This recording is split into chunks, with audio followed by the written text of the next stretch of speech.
Halo, selamat siang semuanya, Bapak Ibu hires yang kami hormati. Selamat datang di Stick Talks April 2024, tepatnya di tanggal 26 hari Jumat yang cerah ini. Bapak Ibu, apa kabarnya? Wah, semoga semua dalam keadaan baik ya, dan masih dalam suasana Lebaran. Izinkan Rosa di sini mengucapkan minal aidin wal faizin, mohon maaf lahir batin, dan selamat berlebaran walaupun sudah 1 minggu kita efektif bekerja kembali ya. Saya yakin Bapak Ibu juga sudah mulai panas lagi nih untuk kembali ke dunia pekerjaan dan siap untuk menyaksikan TikToks yang tidak kalah serunya pembahasannya dari TikTok sebelumnya di hari ini.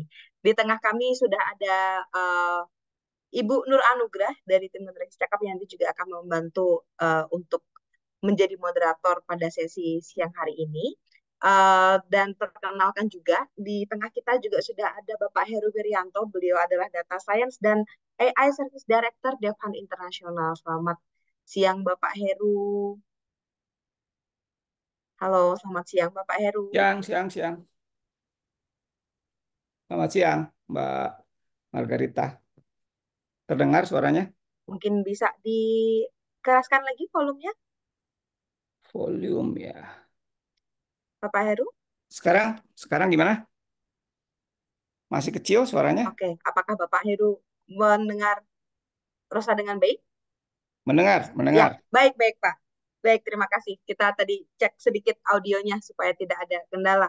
Dan boleh Rosa sapa juga, di sini sudah ada 54 attendees. Selamat siang Bapak Ahmad Hisham, Ibu Bella Fitria, Bapak Beni Saputra, Bapak Dava, dan masih banyak lagi sambil menunggu teman-teman lain yang masih mungkin on the way bergabung. Izinkan Rosa di sini ingin share sedikit sebelum kita memulai pembahasan dengan topik yang menarik yaitu menjadi HR profesional yang bersahabat dengan AI. Eh, Rosa di sini pengen tahu nih yang sudah pernah pakai Jobstreet, ada siapa aja? Bapak Ibu mungkin boleh raise hand atau langsung tulis di chat box dan berkomentar. Oke, baik. Banyak juga ya. Bapak Tegar, terima kasih sudah raise hand. Wah, responnya luar biasa. Baik.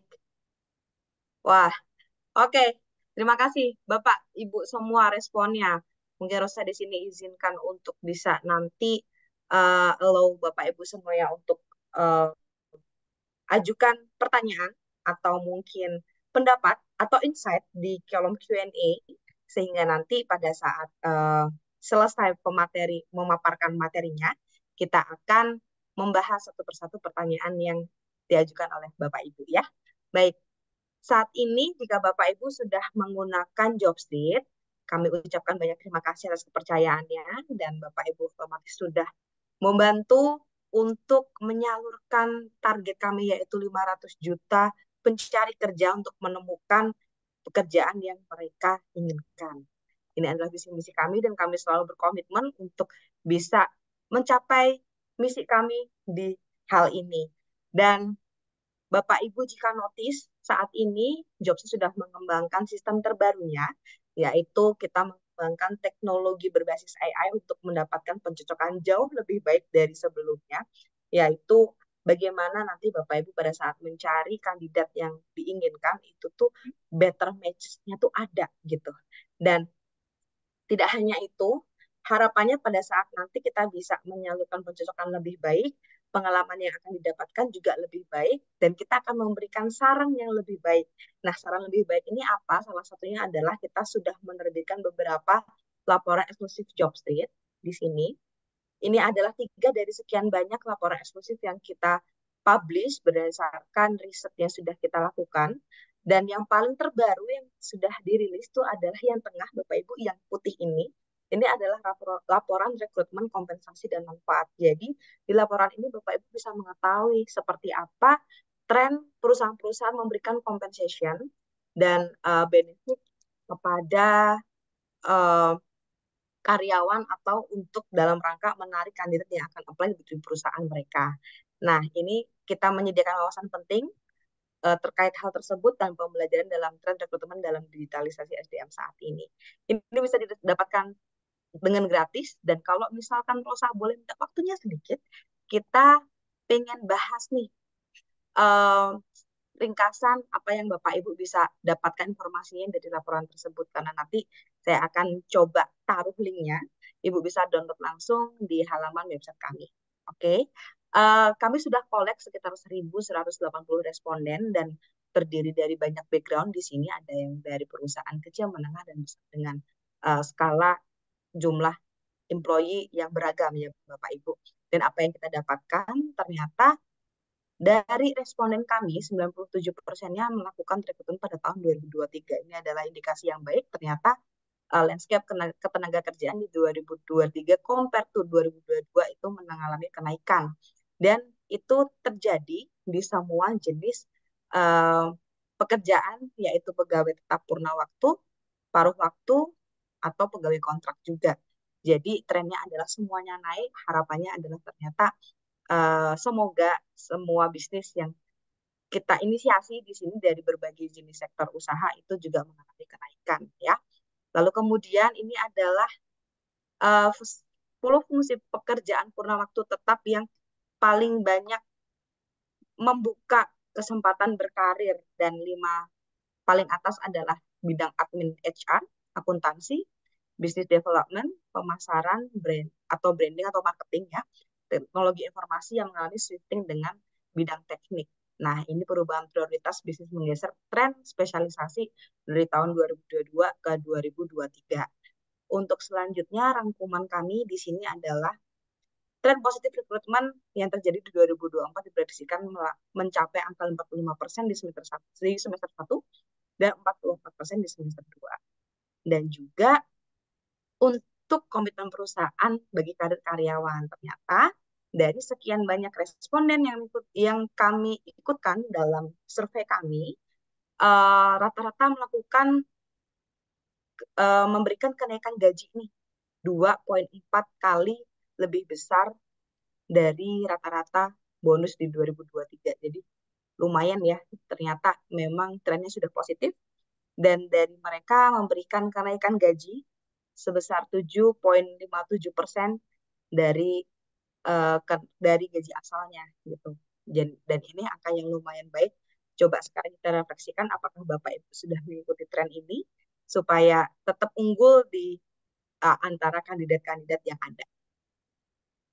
Lalu kemudian terkait dengan prospek cuti khusus. Nah, ini sekarang macam-macam Bapak Ibu. Tidak hanya cuti-cuti yang standar nih, mungkin Bapak Ibu juga bisa di sini consider dengan apa yang sudah dilakukan sebagian besar dari responden kami. Mereka memberikan cuti menikah kepada karyawannya, compassionate leave, yaitu adalah jika ada kerabat kita yang uh, sakit, kita perlu menemani atau mendampingi dan kita butuh cuti tambahan. Nah, ada banyak perusahaan yang sudah memberikan cuti khusus tersebut, dan juga cuti melahirkan tambahan, datang bulan, cuti ulang tahun, let's say. Nah, ini mungkin bisa menjadi benefit non gaji yang bisa ditawarkan kepada kandidat yang akan melamar di perusahaan Bapak Ibu, karena ini menarik. Lalu kemudian terkait dengan manfaat kesehatan juga menjadi tren, dan yang paling tinggi adalah dari mereka memberikan kontribusi terhadap benefit sosial, asuransi kesehatan, dan pinjaman pribadi. Wah, daripada mereka di luar sana uh, melakukan pinjaman secara liar ya Bapak Ibu. Jadi mungkin di sini dari perusahaan-perusahaan atau dari kita sendiri bisa memberikan fasilitas pinjaman pribadi dari perusahaan dengan berbagai banyak teknis. Nah, ini adalah temuan kami dari laporan eksklusif, dan masih banyak juga bahasan-bahasan lainnya. Ini Rosa akan tampilkan secara sekilas terkait dengan prospek pengembangan karir dan prospek tunjangan kerja. Bapak Ibu bisa lihat grafiknya, adalah yang paling tinggi untuk prospek tunjangan keluarga itu adalah terkait dengan kesehatan, asuransi anggota keluarga, dan juga kita ingin mengutip bahwa ternyata karyawan yang bahagia menjamin pelanggan yang bahagia, dan pelanggan yang bahagia menjamin pemegang saham yang bahagia secara berurutan. Jadi ini adalah multiplier impact yang kita bisa dapatkan jika kita memberikan benefit and compensation yang memang sesuai dengan tren saat ini.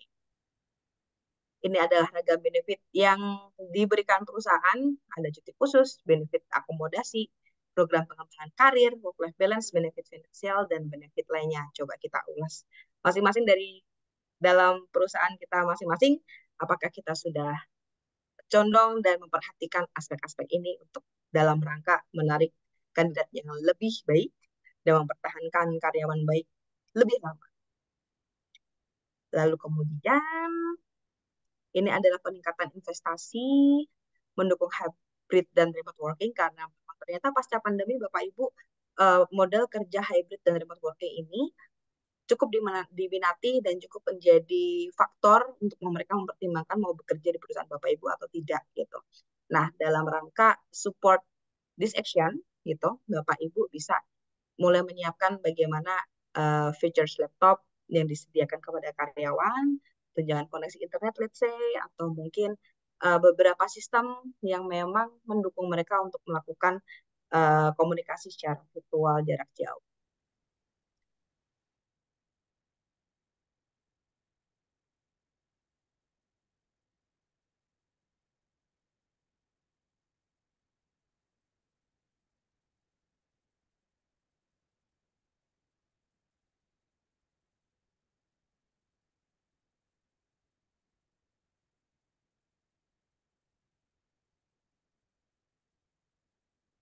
Halo.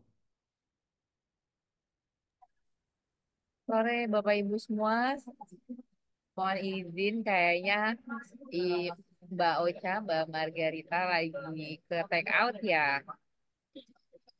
Oke, Oke Bapak Ibu semua, saya coba take over dulu. Salam kenal Bapak Ibu semua, saya Nur Anugrah atau boleh dipanggil Uga. Saya dari Generasi Cakap sebagai representatif dari Job Street Basic. Untuk hari ini kita akan nanti diskusi banyak soal AI dan juga dunia HR gimana sih gitu ya, kita sebagai orang HR juga bisa lebih fluent gitu ya, lebih fasih menggunakan AI gitu. Bapak Ibu semua di kantornya udah pada pakai apa nih, pakai teknologi HR-nya? Mungkin boleh di kolom chat boleh dituliskan Bapak Ibu semua udah pada pakai teknologi apa untuk bidang apa misalnya gitu ya, di rekrutmen pakai teknologi apa. Misalnya tadi ya, pencarian lowongan kerja atau mungkin di dunia learning atau di dunia assessmentnya itu udah pada pakai apa. Oh ini Mbak Ocha udah balik. Ya, halo. Ya Mbak Ocha, tadi aku coba mengisi sedikit nanya-nanya Bapak Ibu pada bikin atau pada menggunakan apa nih teknologi di dunia HR-nya. Ya, Silakan ya, Mbak bisa Ocha langsung direspon dilanjutkan ya. kembali. Baik, baik. Terima kasih Mbak Uga sudah take over sebentar. Dan kesimpulan, kita sudah masuk kesimpulan dari rekomendasi sedikit ya Mbak Uga di sini. Untuk rekomendasi kami adalah coba kita manfaatkan peluang untuk merekrut top talent dengan menggunakan beberapa rekomendasi yang tadi sudah kita sampaikan ya. Bapak Ibu bisa melihat kira-kira tunjangan non gaji apa yang bisa dioptimalisasikan untuk wah ini kayaknya menarik untuk merekrut kandidat saat ini itu seperti apa.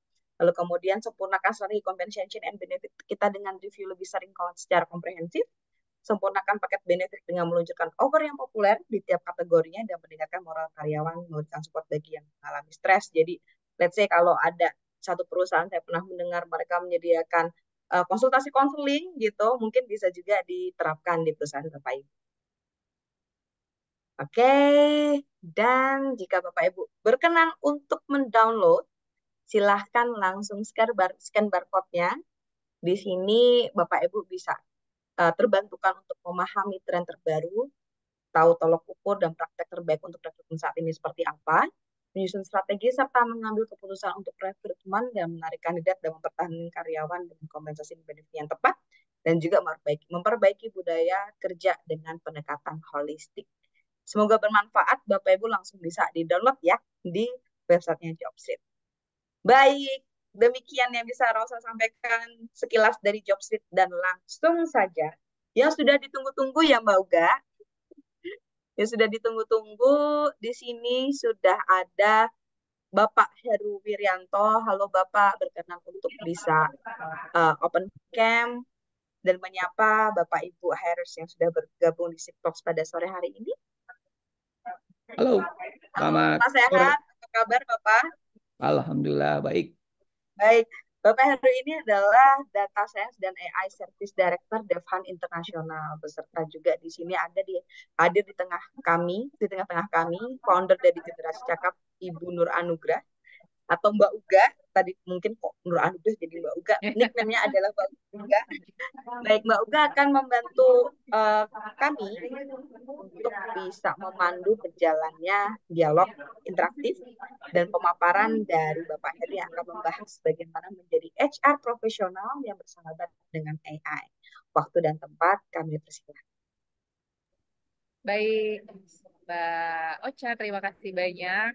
Bapak Ibu semua, selamat sore lagi. Saya sapa lagi ya. Untuk kali ini saya akan membersamai Kang Heru. Saya panggilnya Akang ya. Kita tes sesama alumni dari Bandung. Saya izin memperkenalkan Kang Heru terlebih dahulu. Secara CV seperti ini, Bapak Ibu semua. Sudah terlihat ya? Kelihatan, kelihatan. Terlihat, Lanjut. oke. Kang Heru ini seorang psikologis dan juga profesional profesional di bidang AI khususnya di human resource, people analytics, psychometric dan juga organizational research. Beliau sudah mau melintang gitu ya 25 tahun di dunia penelitian kualitatif maupun kuantitatif. Nanti Bapak Ibu semua pengen tanya-tanya lebih lanjut, boleh banget drop di kolom Q&A ataupun nanti kita ada space waktu untuk kita ngobrol langsung, bisa open mic atau open cam, boleh banget Bapak Ibu semua. Nah, sekarang kan kalau teknologi aja digunakan, kalau HR aja digunakan tanpa teknologi biasanya memang sudah berjalan gitu ya. Tapi kalau ada teknologi pasti bisa berjalan lebih cepat, lebih presisi gitu ya, lebih lebih lebih efektif gitu ya untuk proses apa yang terjadi di bidang HR di role kita masing-masing. Nah, nanti akan menunjukkan gimana sih AI ataupun teknologi-teknologi lain bisa dimanfaatkan oleh Bapak Ibu semua di bidang HR. Nah, Bapak Ibu semua saya panggilkan dulu Bapak Heru atau Kang Heru, silahkan. Enggak. Akang, posisi di mana Akang? Ada di satu tempat. Di suatu tempat yang nggak boleh dikasih tahu ya. Kalau nanti dikasih tahu nanti bisa dideteksi. Akang nanti kita akan sharing dulu dari Akang, terus juga nanti Ya, boleh kita Bapak Ibu boleh langsung tuliskan di kolom Q&A atau mau nanti dari Akang mau buka sesi tanya jawab mungkin biar lebih interaktif gitu ya. Baik, kalau seperti itu silahkan Akang untuk waktu dan tempat saya persilahkan. baik. Terima kasih Mbak Uga. Terima kasih rekan-rekan sekalian. Terima kasih Mbak Margarita. Di siang hari ini harusnya sudah mulai hawa-hawanya sih masih udah hawa-hawa ini apa Tango is Friday gitu. Jadi pulangnya Tango nanti jam 5 gitu. Baik. Tadi Mbak Uga sudah TGIF ya. sudah memperkenalkan diri saya. Izinkan saya share. Mungkin kalau nanti saya mematikan apa video, itu artinya saya memang membutuhkan bandwidth yang agak cukup lumayan besar untuk mengupload download video. Jadi saya mohon maaf untuk yang video saya off dulu ya. Baik, kita mulai. Teman-teman sudah bisa kelihatan ininya apa tampilannya? Iya, sudah Bapak? Sudah ya? Oke.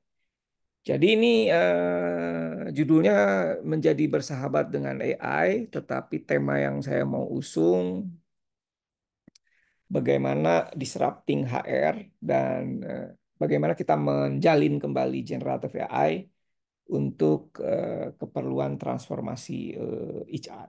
Jadi mau nggak mau transformasi atau perubahan di HR ini apa kita harus ikutin ya. Nah, tadi Mbak Uga sudah ngenalin saya dan kalau saya lebih terkenal kadang-kadang saya juga pusing kalau sudah suruh apa ya kuliah katanya di psikologi tapi ujung-ujungnya lebih banyak ngoding, lebih banyak kalau ngobrol dengan saya lebih banyak ngomong matematika dan lain sebagainya. Dan nanti kita kita coba elaborasi. Jadi kalau nanya soal apa psikologi mungkin sudah banyak yang lupa. Baik, kita mulai dari sini dulu ya. Kenapa saya mulai dari sini dulu? Karena kalau kita bicara AI, bicara kecerdasan buatan, itu teman-teman boleh eh, apa? Boleh searching, boleh googling gitu ya. AI itu kata Profesor Andrew Ng dari MIT dan Stanford University itu adalah electricity for the now and futures. Jadi kalau dulu ada revolusi industri eh, dengan ditemukannya mesin uap, semua udah diotomatisasi, kemudian ditemukannya kereta api dan terakhir kita ini AI ini seperti kita ditemukan. Jadi kalau saya, kalau Mbak Uga mungkin nggak ngalamin ngitung statistik tanpa kalkulator. Jadi kalau saya kuliah dulu itu ngalamin ngitung statistik itu dengan kalkulator sayur. Kalau kalkulator sayur itu artinya hanya ada bagi kali tambah kurang dengan akar. Nah, kebayang formulanya, rumusnya harus hafal, gitu ya. Dari situ, tapi udah alhamdulillah itu, karena sebelumnya sebelum ada kalkulator, kebayang aja kita belajar, gitu ya. Kemudian saya masuk di eranya kalkulator yang agak lebih besar, yang namanya kalau teman-teman dulu PB 1000 itu tahun sekitar 80-90-an. Besarnya lebih besar dari kayak Nokia yang agak paling besar dulu. Nah, itu udah bisa programming basic, sudah bisa masukin formula-formula statistik. Kemudian masuk eranya komputasi, mungkin teman-teman eh, di awal 90-an, pertengahan 90-an sudah mengenal dulu ada eh, sebelum eranya Windows, ada DOS, ada WordStar, mungkin yang kalau dulu kalau sekarang kita bikin apa ya bold itu enak aja tinggal disorot langsung bold gitu. Kalau dulu depannya harus dikontrol PB, belakangnya kontrol PB, baru dia mau di bold gitu ya. Kemudian masuk ke eranya Windows. Di Windows kita kenal SPSS, tinggal klik keluar. Nah, terakhir saya mulai belajar apa AI. AI lebih dari itu, di mana saya membedakan tiga hal. Ini nanti juga di HR harus harus dibedakan. Ada tiga hal yang apa mendasar kita harus bedakan. Nah, selama ini masih masih rancu dan masih jadi satu. Satu otomatisasi. Ya, kalau kita bicara otomatisasi itu belum tentu pakai AI. Jadi kalau kita bicara tes online, ya, tes online atau mengotomatisasi membaca dokumen dan di dalamnya itu hanya rule base. Rule base itu artinya perintah-perintah yang kita perintahkan. Jadi contohnya jika jika A maka harus melakukan apa. Jadi rule base perintahnya kita yang set itu baru otomatisasi. Jadi misalnya tes online yang memindahkan scoring ke apa ke sistem web HRIS sekarang itu masih ada pada taraf otomatisasi. Belum menggunakan yang disebut AI. Nah, kapan kalau kita menggunakan AI? Ya, nah kalau AI itu otomatisasi si mesin, si proses itu sudah menggunakan yang disebut algoritma yang pintar untuk membuat keputusan. Jadi kalau contoh misalnya kita punya data tertentu, mana yang lolos, mana yang tidak, dan kita masukkan ke dalam algoritma, nanti algoritmanya bisa bilang bahwasanya kalau datanya sedemikian, kemungkinan dia akan lolos sekian persen. Nah, di dalamnya itu sudah melibatkan apa ya, algoritma atau apa ya, cara cara perhitungan matematis tertentu sehingga kita bisa mengatakan bahwa ini probabilitasnya tinggi atau rendah gitu ya. Nah, itu yang disebut eh, kecerdasan buatan. Artinya kita sudah memasukkan sebuah algoritma pintar untuk bisa mengambil suatu keputusan, ya. Nah, ini baru yang disebut AI. Nah, yang sekarang lagi ribut, lagi viral itu yang disebut generatif AI sebetulnya.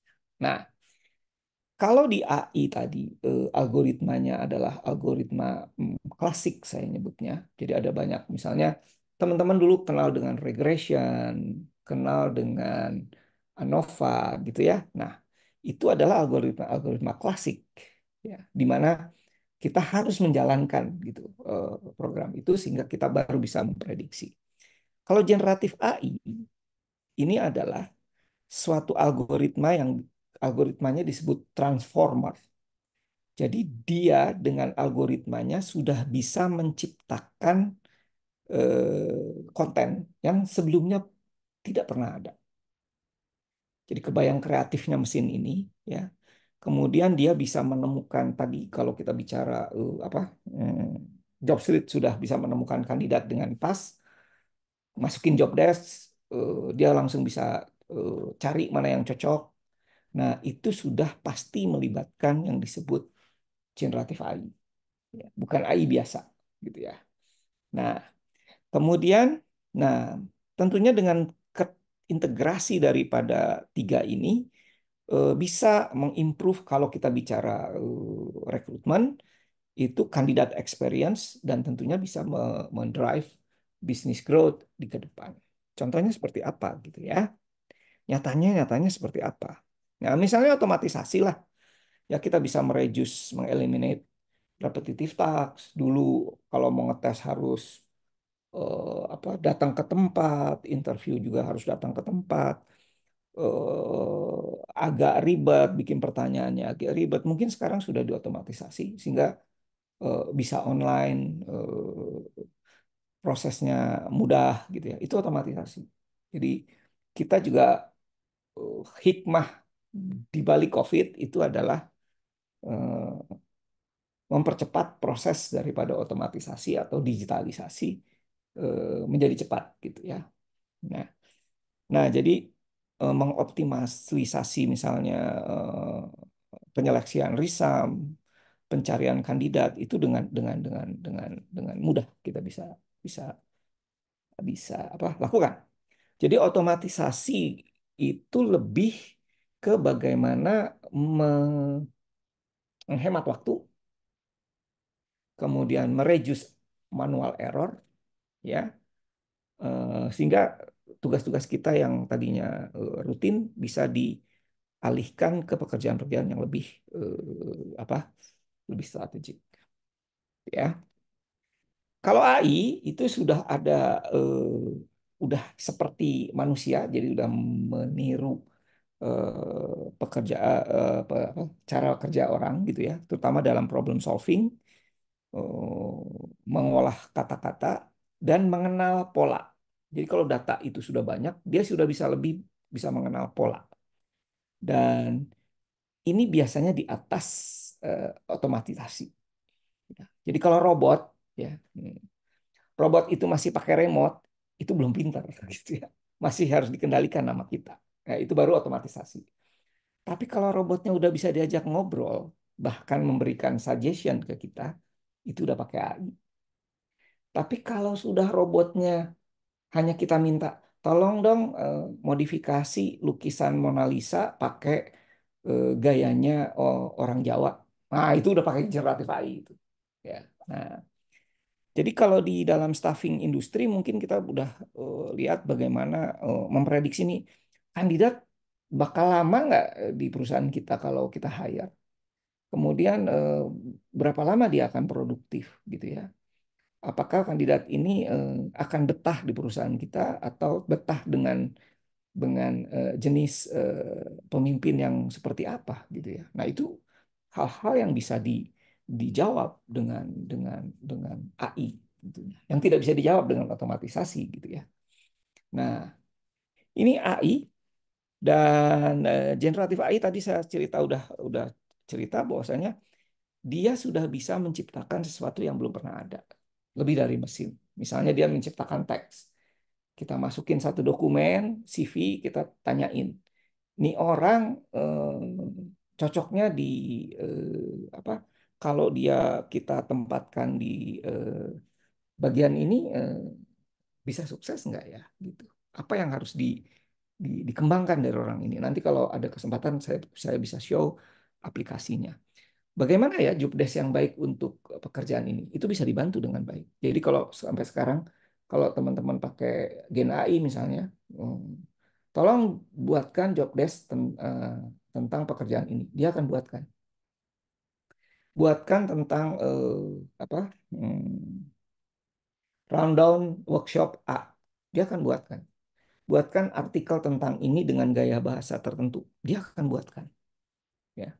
Jadi staffing industri misalnya kalau tolong dong buatkan iklan eh, apa iklan advertising untuk jenis pekerjaan A, tapi yang memenuhi EEO, Equal Employment Opportunity. Nah, dia akan buatkan, gitu ya.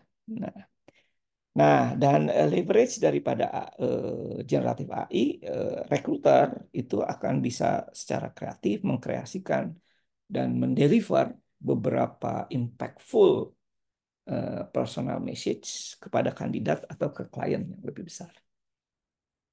Nah, gimana cara kerjanya? Ini cara kerja dulu ya. Bayangin kita punya data seperti ini. Ini ada corporate data, ada data-data kita. Kita masukin. Nah, untuk mengintegrasikan ini saja ada di orang-orang. Ya. Kemudian lama waktunya. Lama waktunya sekitar 25 hari kita baru ketemu datanya, baru bisa diintegrasi. Kemudian baru dikasih ke rekruter. Rekruter perlu lagi 6 sampai 12 hari untuk analisa gitu. Udah keburu cabut tuh si kandidat udah di-hire sama orang lain. Jadi lead time-nya lama karena musuhnya misalnya seorang rekruter itu pasti time gitu ya. Ini kalau kita mengerjakannya manual atau dengan otomatisasi gitu ya. Gimana kalau dengan Gen AI? Ini. Jadi data ini kita masukkan, kita olah dengan generatif AI, kemudian kita masukkan juga pengetahuan-pengetahuan kita tentang bagaimana HR best practice-nya, bagaimana menghasilkan suatu report. Ini kita pernah punya pengetahuan masa lalu. Ada industrial knowledge, misalnya di FMCG berbeda dengan di farmasi, berbeda dengan di hospitality. Sama country regulasi. Ada aturan-aturan yang khusus di bidang-bidang tertentu. Ini dimasukkan saja. Si mesin akan belajar, ya, akan mengolah semua data sehingga dia nanti disimpan di dalam satu repository yang namanya dalam bentuk vektor. Nah, nanti dimasukkanlah data-data baru, ya. Orang hanya langsung tinggal nanya. Nah, jadi orang tinggal langsung nanya dan ini datanya teks sehingga ketika kita tanya, tolong dong tampilkan 5 orang yang punya skill A gitu. Dan tolong tampilkan hasil tes terakhirnya ditampilkan. Dia langsung ngambil dari data ini langsung diberikan. Kemudian kita bisa melakukan yang disebut interaktif dialog. Kalau orang ini misalnya ditempatkan di Kota Medan, eh, ada kemungkinan dia sukses atau tidak, gitu ya. Jadi kebayang kita punya teman, kalau dulu report itu statis gitu ya, nggak bisa diajak ngomong. Report ini bisa kita tanya-tanyain, dia bisa punya level advice tertentu dengan mengerjakan, kalau kita ini yang agak kerennya bahasa Sundanya adalah dia punya yang disebut large language model, model bahasa yang besar. Yang ini yang merupakan modalitas dia untuk bisa berpikir. Ya. Nah, jadi ke depan apa yang harus dipersiapkan nama HR-HR? Jadi data kita itu ada dua ya, Bapak Ibu. Data struktur, data berstruktur itu yang ada di HRIS. Misalnya usia itu berstruktur tuh ya. Data gaji itu tadi teman-teman yang itu adalah data berstruktur dan banyak sekali data berstruktur. Nah, biasanya dikerjakan sama automation RPA atau robotic process automation. Nah, namanya RPA itu robotic process. Bisa dikerjain sebagian sama tradisional AI ya, tapi tidak dengan generatif AI karena itu terlalu mahal kalau kita pakai data structure. Nah, selain data berstruktur, banyak sekali data di HR yang belum diolah. Dan itu data tidak berstruktur. Data voice, data text, misalnya orang bagaimana orang coaching, apa yang dibicarakan, bagaimana sentimennya, bagaimana foto orang yang lagi nggak senang, lagi marah, videonya seperti apa, soundnya seperti apa. Ini nggak pernah diolah. Data sosial medianya, itu nggak pernah diolah di sini. Nah, data-data ini yang akan di generatif AI dan tradisional AI untuk bisa muncul nanti di sini untuk bisa memprediksi. Nah, di balik ini kita tentu membutuhkan cloud infrastructure. Tidak mungkin kita naruh di server kita. Jadi sangat mahal kalau kita naruh. Jadi data-data sosial media dan lain sebagainya itu bisa kita upload, kemudian kita analisa sehingga kita bisa tahu kalau ada seorang kandidat, ada seseorang gitu, gimana nih reputasinya misalnya, pernah ngupload apa saja gitu ya. Nah, ini udah bisa dengan ditarik dengan sedemikian rupa, kemudian kita bisa tanya generatif AI. Oke, saya terusin ya. Nah, ini contohnya saja penggunaan AI, misalnya di employee request approval time itu bisa bisa bisa apa ya? Bisa fewer clicks, bisa saving, kemudian pembentukan video untuk learning and development itu bisa 60% menghemat, apalagi kalau sekarang kemarin saya dihubungi oleh sebuah stasiun TV bagaimana menggantikan penyiar itu pembawa berita itu dengan avatar dan beritanya di-generate dengan AI. Nah, itu kebayang gitu, savingnya di level berapa nantinya. Nah, kalau di HR seperti apa? Ini potensial Gen AI atau generatif AI bisa menghemat atau memperkuat ya. Kalau di HR strategi itu mungkin sekitar 50-50 gitu ya. Kalau kita lihat di attract talent ini akan besar banget ya, mulai dari cara membaca risam, mengolah, membuat sistem rekomendasi, membuat report sehingga sampai dia melakukan offering ini besar banget di attract. Di develop juga 50-50 gitu ya. Di engagement masih kecil di sini ya, savingnya ya. Jadi kalau kita lihat masih besar itu di rekrutmen dan di sini di develop. Ini kalau kita bicara ini penelitiannya Gartner dan hal itu akhirnya bisa 30% mendongkrak productivity kalau ini diterapkan dengan baik.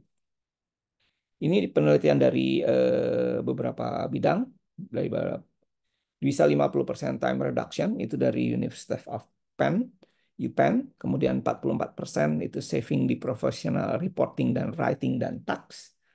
Ini penelitiannya MIT, 55% reduction di time to fill and quality of hires itu 55%. Belum lagi penelitian yang kesini-sini gitu ya, itu lebih lebih banyak lagi. Nah, jadi ke depannya dengan menggunakan generatif AI diharapkan data-data di perusahaan Anda ditambah generatif AI sehingga bisa memberikan jawaban yang accurate, relevan, actionable, secure, ditambah konteks daripada data itu sehingga bisa menghasilkan service yang lebih baik, experience yang lebih baik, investigasi, hasil investigasi dan intelligence yang lebih baik, kemudian bisa meningkatkan employee productivity. Ini saya lewat. Ke depan generatif AI untuk bekerja, kalau kita lihat ya, bagaimana pekerja masa depan. Nah, pekerja masa depan itu dia akan seperti ini, ya. Dia akan dilengkapin sudah tidak lagi mungkin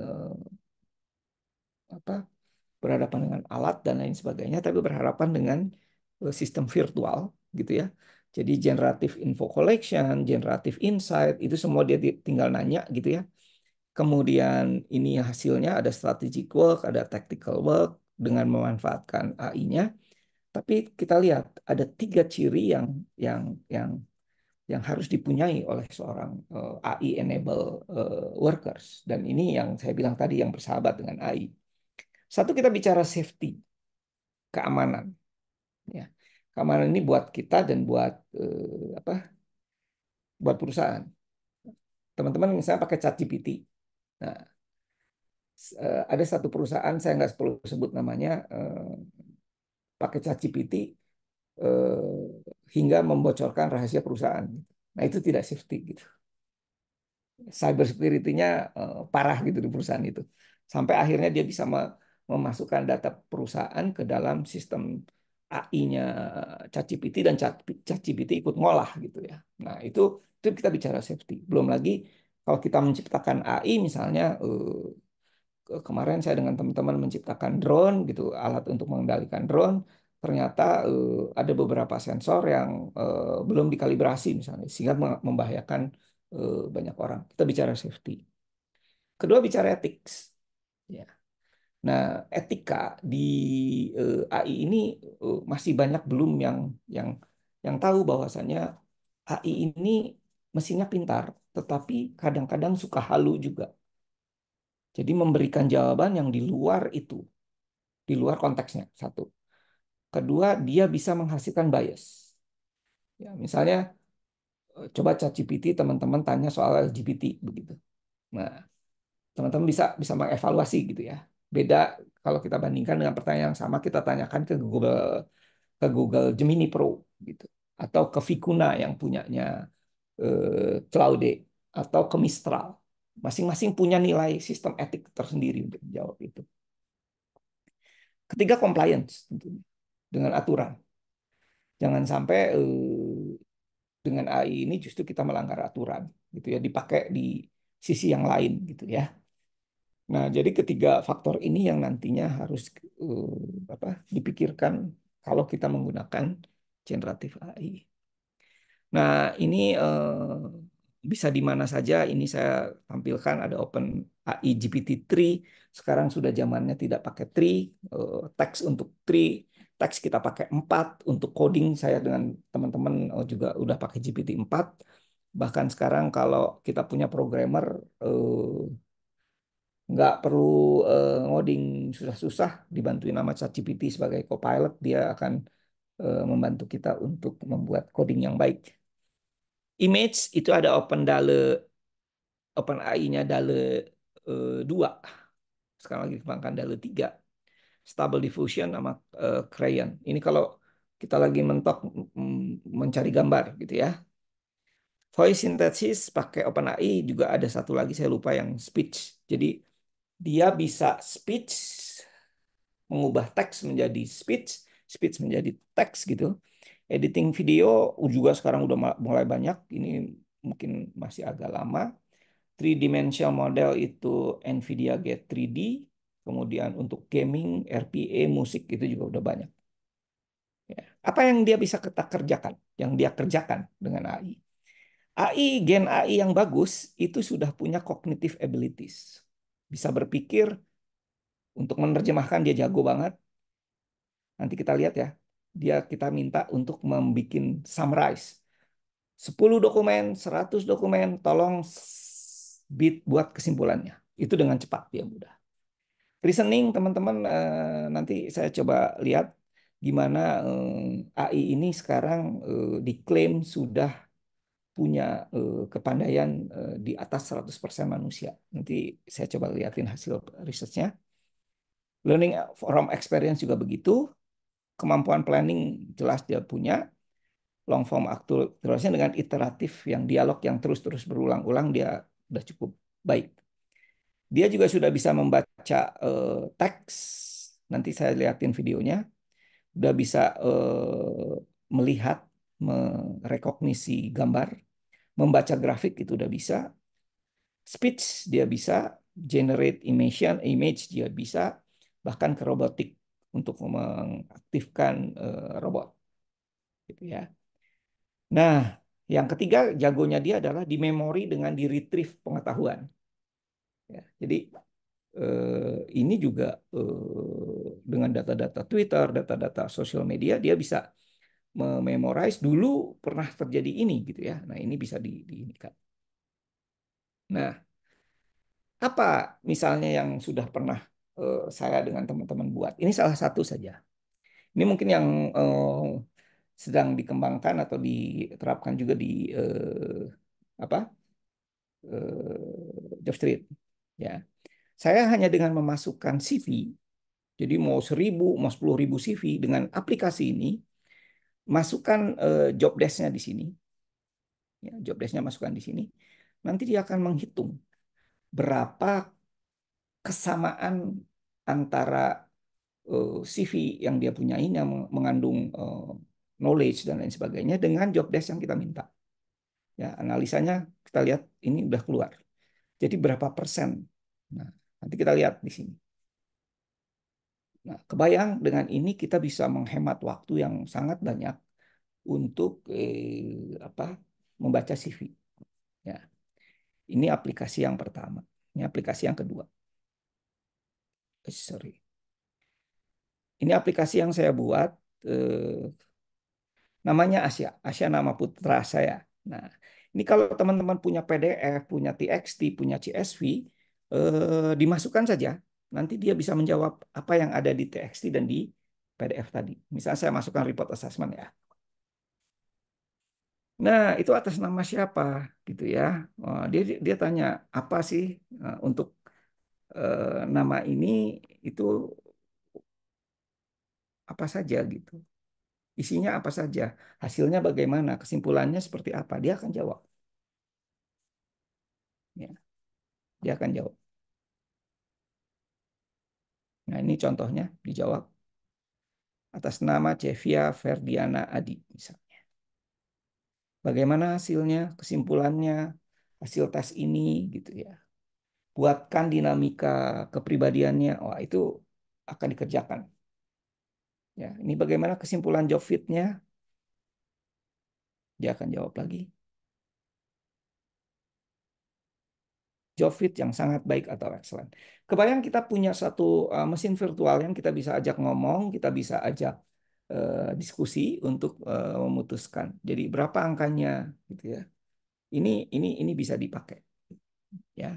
Nah, contoh yang kedua tadi. Yang ketiga. Nah, ini saya punya buku, saya punya bukunya DIS. Nah, kan teman-teman senang dengan tes DIS misalnya. Ini saya masukkan saja DIS-nya ke sini ya.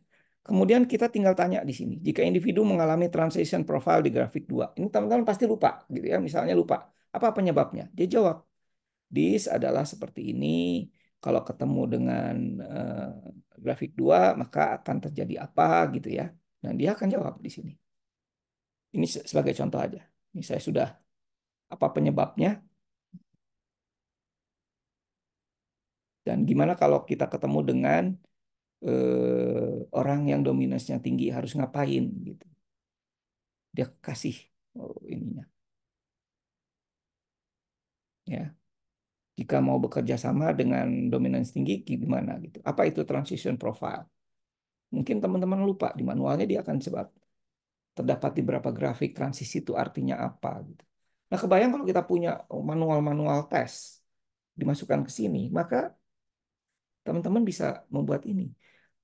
Bagaimana industrial relation, undang-undang semua dimasukkan, teman-teman misalnya, saya mau mecat orang berdasarkan aturan ini, tolong dong dibuatkan surat pemecatannya. Bagaimana kita misalnya punya 10 jurnal, saya mau nulis tentang engagement, masukkan saja. Tinggal tolong dong buatkan artikel mengenai engagement. Nah, ini sudah bisa gitu ya. Dan bahannya bisa CSV, itu artinya file file Excel, TXT atau teks itu mungkin dilakukan. Ya, ini udah. Ini juga kita melakukan predictive analytics kalau dengan software yang begitu sulit, ternyata sekarang sudah bisa dilakukan dengan ini. Ya, misalnya saya browse. Saya kasih aja datanya. Ini data untuk memprediksi attrition atau attrition ya. Ini saya masukkan datanya. Ini masuk ada 228. Nah, ini datanya. Ada job level, ada departemen research. Kalau dulu kita harus ngitung pakai statistik dan lain sebagainya. Ini kita cukup nanya aja ke mesin ini. Kita lihat ya betapa pinternya mesin ini. Nah, saya tanyakan langsung. Gunakan random forest, itu algoritma ya, untuk data frame di atas. Berapa akurasinya kalau saya mau bikin prediksi? Ya, dia ngitung sebentar. Nah, dia jawab, akurasi dari random forest ada 0,857, yang bagus satu, dan tidak terjadi overfit. Overfit itu artinya terlalu membenarkan prediksi. Ya, terus variabel apa saja yang penting untuk yang menghasilkan orang itu bisa keluar atau tidak? Dia jawab monthly income, age, total working years, daily rate, dan employee number. Ya, dia pernah kerja di berapa perusahaan. Ini adalah 5 faktor yang menyebabkan orang bisa bertahan atau tidak di dalam satu perusahaan. Bayangkan dulu ini kita harus pakai ANOVA, harus bisa menghitung klik lama. Nah, saya buatkan ini dengan perintah dan ini bisa ditanya. Jadi misalnya 5 variabel importance-nya. Saya pengen tahu age-nya ini segmentasinya seperti apa. Siapa saja yang keluar. Oh, itu dia akan jawab terus-menerus. Jadi kita kayak punya orang yang kita bisa tanyain, dia ngerti data dan lain sebagainya. Ya, ini mungkin kita lakukan. Kemudian, sorry, sebentar. Nah, yang ini adalah kalau datanya CSV. Misalnya kita pengen tahu punya sekian tabel yang rumit gitu ya. Nah, ini tabelnya rumit banget gitu ya. Nah, kita tanyakan, dibuat grafiknya, terus kita tanyain kalau aturan ini maka eh, preminya berapa gitu. Itu bisa di, dibuatkan dengan otomatis. Ya, ini bisa dengan otomatis. Ini untuk yang ISO 30414. Ini adalah ISO-nya orang HR ke depan. Ya, kita coba. Ini bisa jalan nggak? Nah, misalnya kita tanya, apa itu ISO 34104? Nah, sistem ini, virtual ini, akan bisa menjawab dan membantu teman-teman. Mulai dari yang bersifat umum sampai yang bersifat detail. Ini loh, gitu ya, ISO 304.414. Terus secara detail bisa nggak katanya? Kasih apa cakupannya, gitu ya. Nah, dia akan kasih cakupannya. Apa manfaatnya buat perusahaan?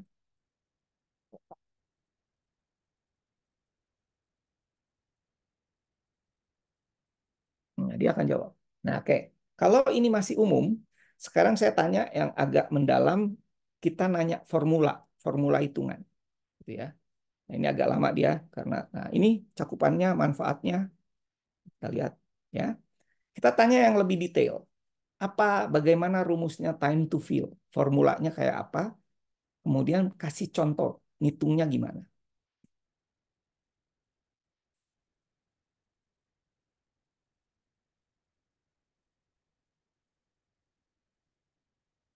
Dia akan berikan contoh. Sorry, dia akan jelaskan dulu. Nanti kalau kita tanyakan contoh, nah ini rumusnya adalah begini, begini, begini, bagi dengan ini, itu rumusnya. Nanti kita tanyakan lagi, punya contoh nggak cara ngitung yang aslinya? Dia akan berikan contohnya, cara ngitungnya.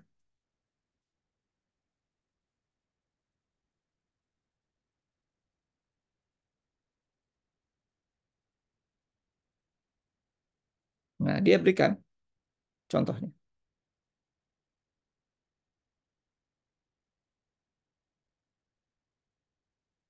Nah, dia berikan.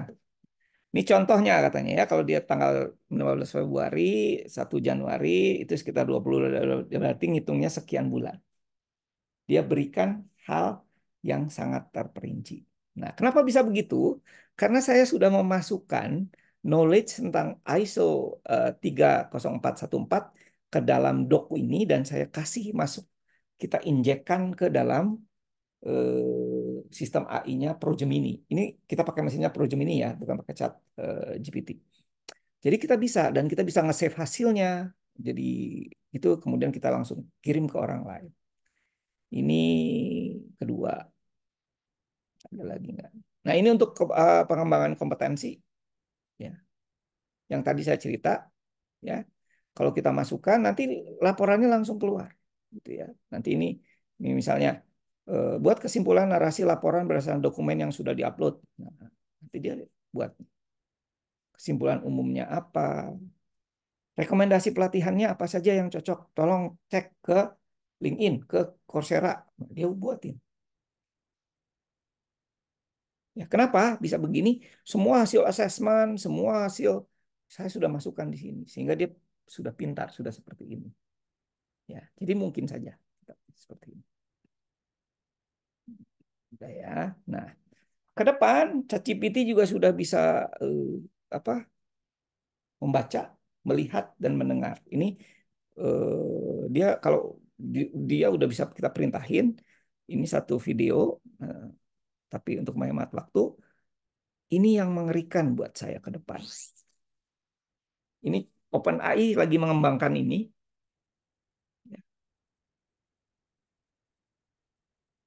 Hey, Figure One, what do you see right now?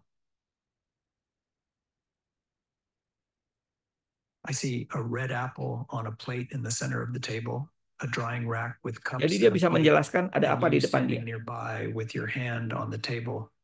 Great. Can I dengan have the detail name? ya. Sure thing. Nah, apa yang bisa dimakan, dia akan berikan apple. Great. Kita Can kasih you sampah. explain why you did what you just did while you pick up this trash? Dia sudah bisa membedakan mana yang kita tanyakan, So I gitu, yang gave you kita the inginkan. apple because it's the only edible item I could provide you with from the table.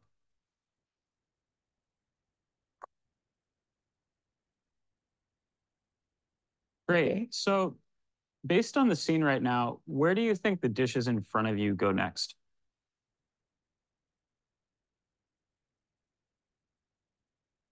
The dishes on the table, like that plate and cup, are likely to go into the drying rack next. Great. Can you Jadi put dia that? mau nyusun ke dalam rak ya. Tentunya yang sama. Of course. Dia akan letakkan di yang tepat yang sama, tempat yang pas. Dia baca dulu aturannya.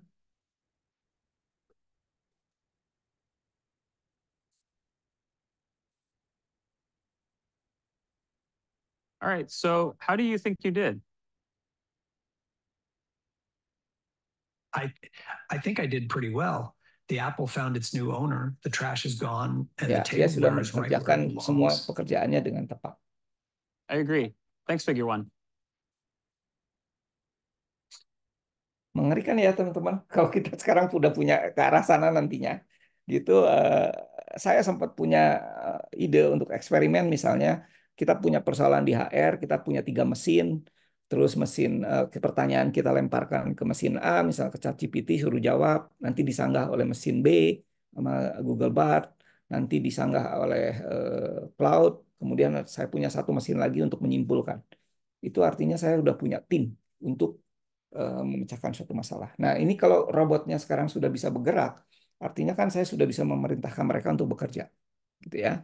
Nah, jadi kalau misalnya di assessment center juga generatif AI bisa membantu di data management and organization, membuat assessment data lebih lebih gampang, menghitung test score, dan terakhir saya sekarang lagi membuat satu aplikasi di mana Gen AI itu bisa memberikan rating, memberikan penilaian atas bukti-bukti evidence teks yang diberikan oleh teman-teman asesor misalnya.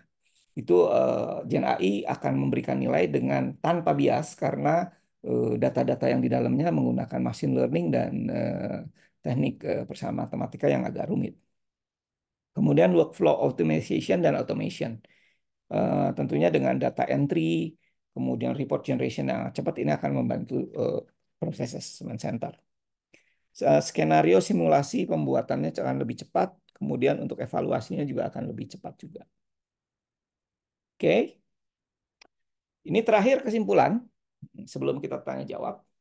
Jadi generatif AI itu secara signifikan Ini akan membantu assessment center, membantu HR memanage data secara efisien, mengotomatisasi prosesnya, memberikan insight yang valuable, kemudian mengorganisasikan kandidat, mengevaluasi performance, mengenerate umpan balik yang sangat personal, ya, mempredik pekerjaan-pekerjaan di masa depan, itu menjadi sesuatu yang sangat menyenangkan, gitu ya.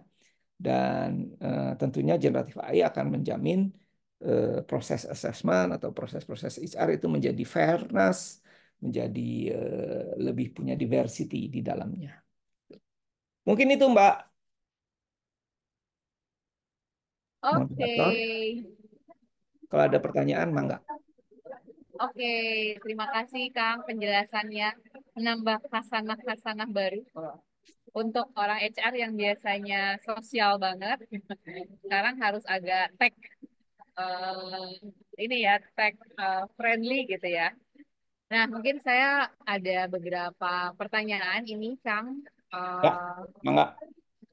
yang pertama dari Pak Wijanarko. Bagaimana cara membuat aplikasi Asia, Kang Heru, terus apa yang harus bisa coding? Ya, pertanyaannya menarik. Satu pertanyaan dulu ya. Ya, ini pertanyaannya Mas Wid menarik. Itu kan nanyain bagaimana bikin aplikasi Asia. Saya bikin aplikasi Asia kawin dulu dengan istri saya kan Asia kan anak, jadi kan nggak harus bikin dulu. Nggak perlu coding Mas. Itu joknya. Ya, eh saya lagi mikir Mas Wid, suatu saat ke depan, kalau sekarang masih coding ya, jadi beberapa pekerjaan Kang program, Heru suaranya agak mengecil ya. oh sorry sorry, jadi pekerjaan-pekerjaan programming komputer itu sekarang sudah diambil alih yang namanya pakai Copilot. Ya. Jadi kalau Mas Wid mau bikin coding Python gitu, cukup tanyain misalnya ya, ini saya mau share lagi nih. Gimana pakai ChatGPT aja. Ya, saya coba ke ChatGPT yang gratisan ya. ChatGPT. Nah, gini. Oh, ternyata lagi explore juga nih, Pak Wijanarko. Ya, misalnya kita lihat nih. Bagaimana membuat eh, regresi logistik di Python.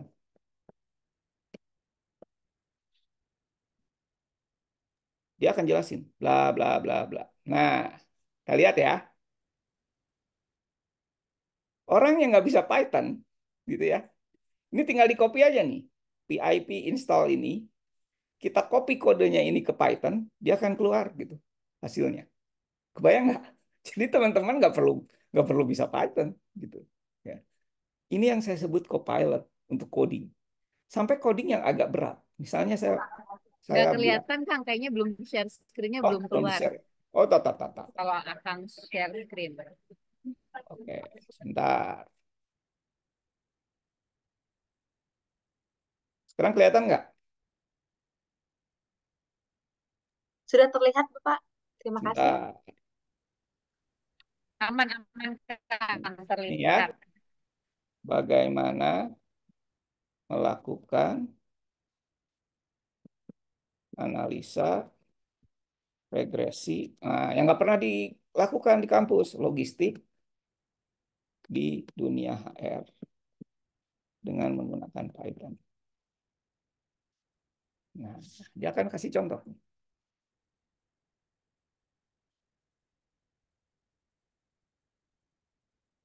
Nah, ini kan masih teori ya. Teori begini gitu. Nah, ini sudah tinggal copy paste nih. Tuh.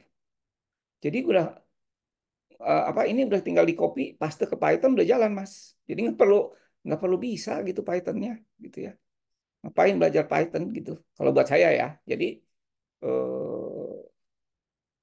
nggak perlu gitu. Tapi kalau sekarang untuk ngebuat aplikasi-aplikasi tadi sebagai developer harus nguasain Python gitu ya.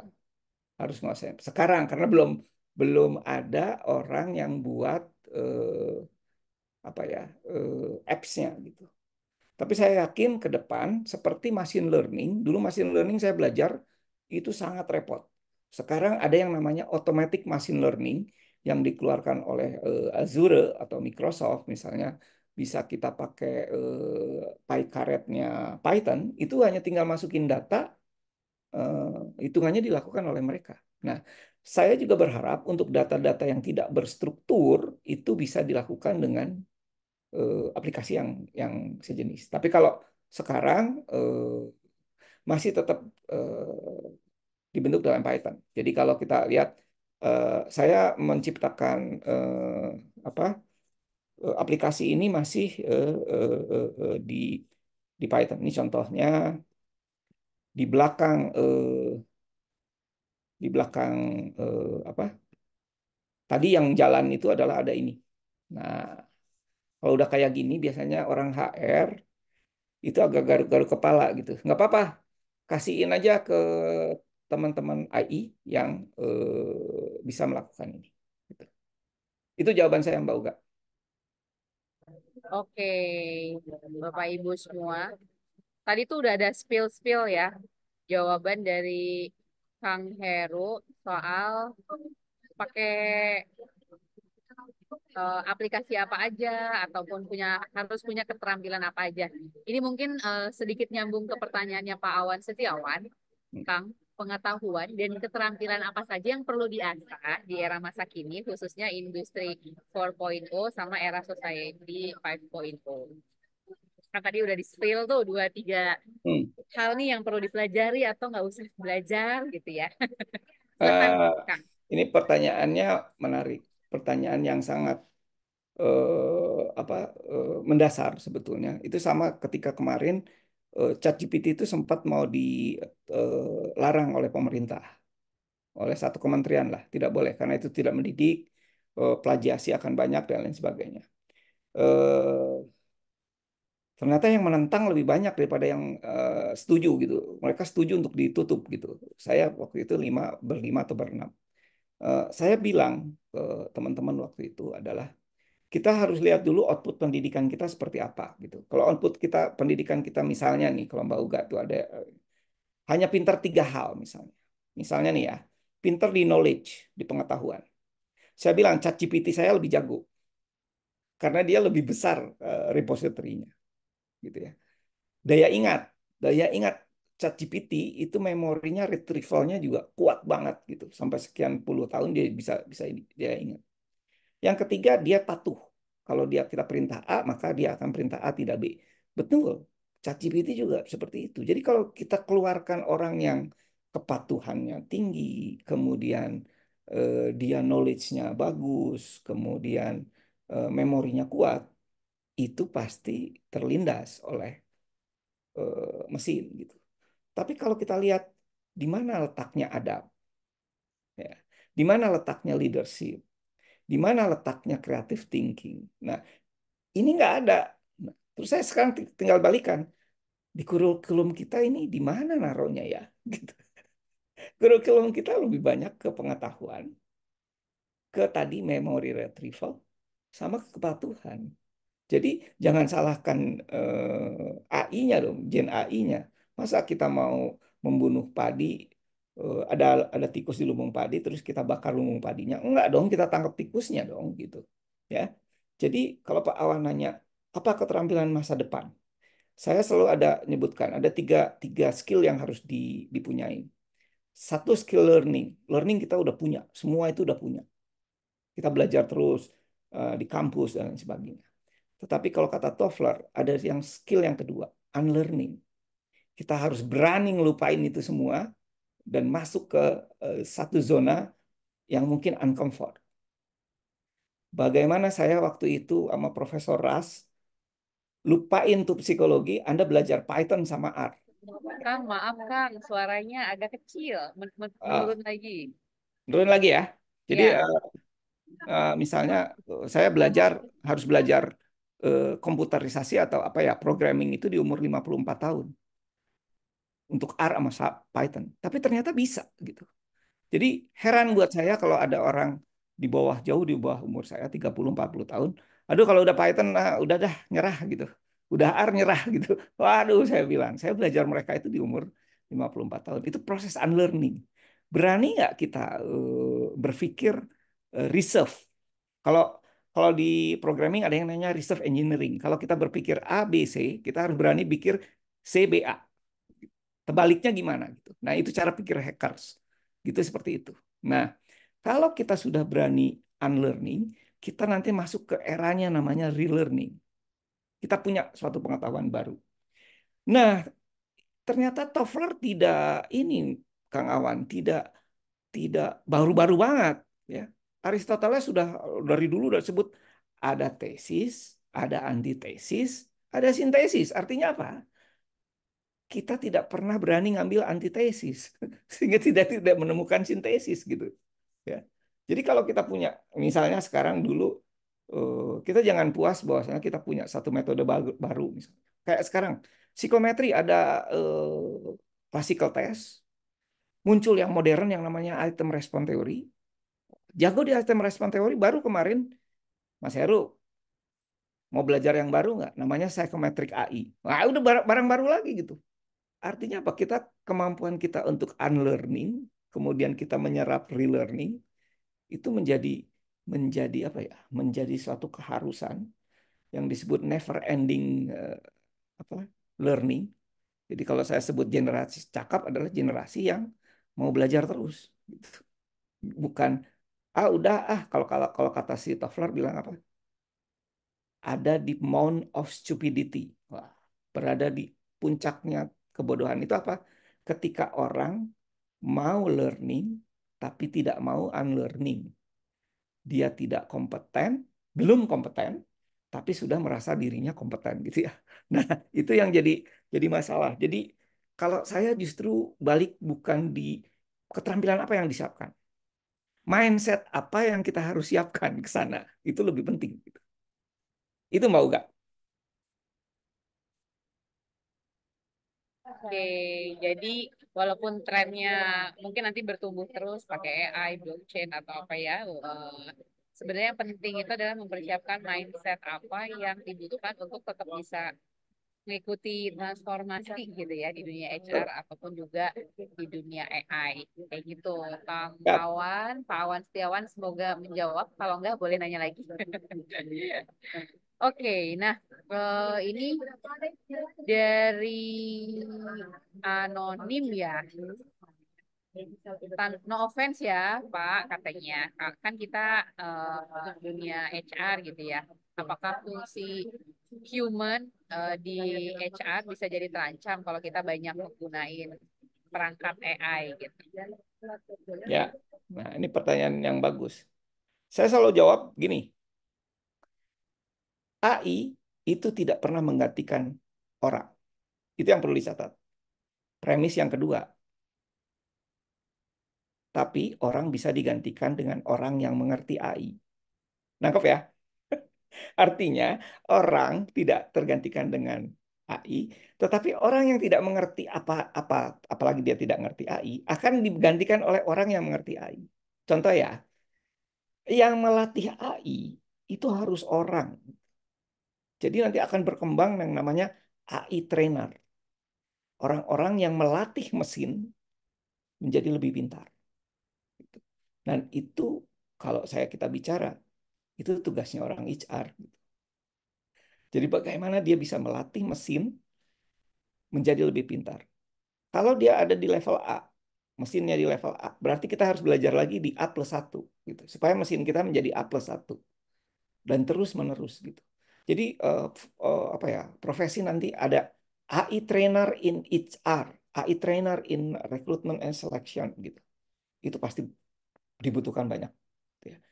Kayak sekarang yang namanya data scientist ini lagi laku keras gitu.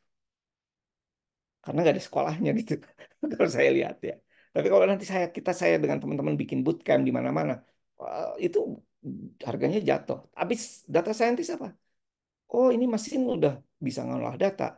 Tapi gimana kalau mesin ini suruh bisa berpikir? Artinya apa?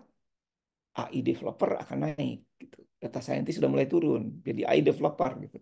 Nanti kalau udah mesinnya pintar semua, seperti apa gitu ya. Kayak kemarin, kayak tadi pagi saya baru dapat kiriman drone yang besok saya mau latih misalnya.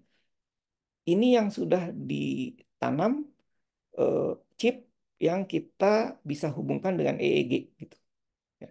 Jadi kita pakai topi di sini, drone-nya di sana, kita bisa perintahin, kamu naik sekian derajat. Nggak perlu ngomong, nggak perlu gerak. Cukup kita berpikir aja. Kebayang gitu ya. Nah, tapi bagaimana melatih si drone ini supaya bisa seperti itu? Ya. Nah, ini apa ke depannya gitu ya. Ini akan dikembangkan metode-metode invasif gitu. Kalau di kedokteran. Kalau dulu misalnya kita mau nentuin CA gitu, kansernya aktif atau tidak, itu harus di black dulu. Waktu di black jadi sakit gitu ya, jadi tambah sakit gitu ya. Sekarang dengan berkembangnya teknik MRI, dengan teknik genomik, dengan teknik yang lain itu cukup diambil alurnya, cukup diambil darahnya, cukup mungkin kalau itu juga sakit dilihat MRI-nya gitu ya, fungsional MRI suruh masuk ke dalam satu alat 3 dimensi dikasih resonansi tingkat tinggi, kita udah bisa tahu ini CA nih bahaya atau enggak gitu ya. Nah, AI bisa sampai ke sana gitu ya. Bahkan tadi rekrutmen sama seleksi ya, jangan salahkan HR nanti mungkin 5-10 tahun ke depan udah nggak pakai tes. Sekarang saya misalnya mau tahu leadership seseorang secara genomik. Saya tinggal, maaf ya, Anda meludah aja gitu di sini. Saya ambil sampel salivanya, saya bawa ke RSUI, 4 hari, 5 hari, nanti akan dapat reportnya. Itu genomik, gennya, DNA-nya. Kita bisa tanya tentang leadership-nya. Nah, terus kita menariknya dari genomik ini, misalnya DNA-nya, ayahnya, kakeknya, ada nggak yang punya seperti itu? Ya. Nutrisi apa yang bisa kita enhance untuk meningkatkan traits ini, untuk memendam traits ini, misalnya. Itu secara DNA. Belum lagi secara brainwave, misalnya.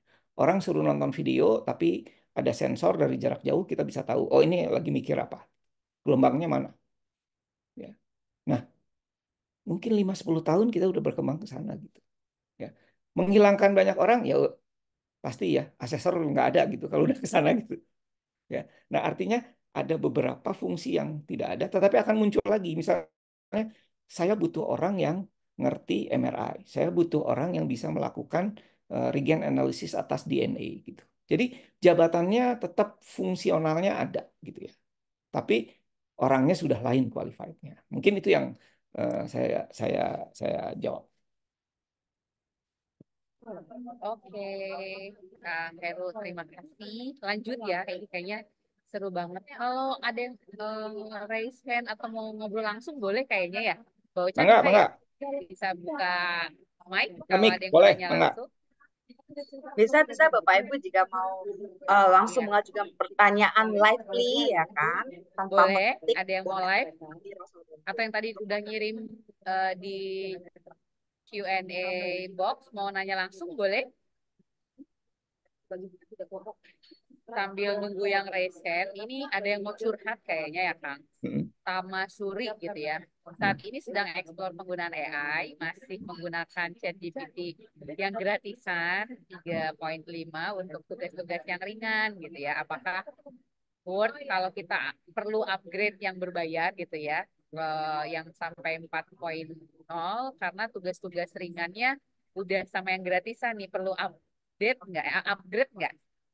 Oke, pertanyaan yang sangat menarik. Tadi saya juga pakai yang gratisan.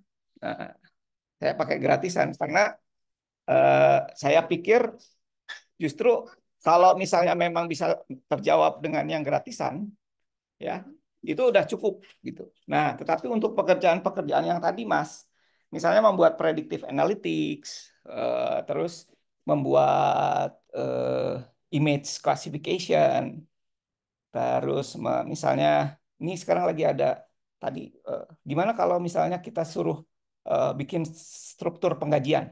Nah, OpenAI 3.5 itu bagus banget. Tapi ketika nanti Mas mulai naik dari sistem penggajian, mau dia suruh audit. orang ini ada on paid atau underpaid, terus harus ngapain. 3,5 pasti akan kacau gitu. Kita harus naik ke 4 gitu.